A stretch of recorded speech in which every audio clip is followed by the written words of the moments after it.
সুন্দর এই গোল্ডেন পাতাটা করতে আমার 4টা দিন নষ্ট হয়ে গেল। এই গোল্ডেন পাতাটা আমি কিভাবে বানিয়েছি সেটার আত্মকাহিনী আজকে আমি শোনাবো। হ্যালো এভরিওয়ান, আসসালামু আলাইকুম।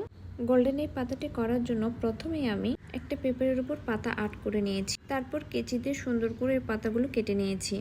পাতাগুলো কেটে নেওয়ার পরে পানি, হোয়াইট সিমেন্ট আর আঠার একটা পাতলা পেস্ট বানাই নিছি। তারপরে এই পেস্টটা আস্তে আস্তে ব্রাশের সাহায্যে এই পাতার উপরে লাগাই দেব। আমি বলেছিলাম না যে আমার 4টা দিন নষ্ট হয়ে গেছে, কারণ এই পাতাটা যখন শুকায় যায় তখন একা একা ভেঙে যায়। আবার আঠা লাগাই, আবার দেখি যে কিছুক্ষণ পরে ফেটে যায়। যেখানে ফেটে যায় সেখান থেকে আবার খুলে যায়। এই ভেঙে যাওয়া আর খুলে যাওয়ার মধ্যে এই 4টা দিন আমার কেটে গেছে। পাতাগুলো খুব ভালোভাবে শুকানোর পরে আমি সিরিজ কাগজ দিয়ে ঘষে নিয়েছিলাম। সিরিজ কাগজ দিয়ে ঘষে নেওয়ার কারণ হলো পাতাগুলোর উপরে যখন রং করব তখন যেন রঙগুলো ভালোভাবে বসে। তো গাইস, আমার পাতাগুলো রেডি।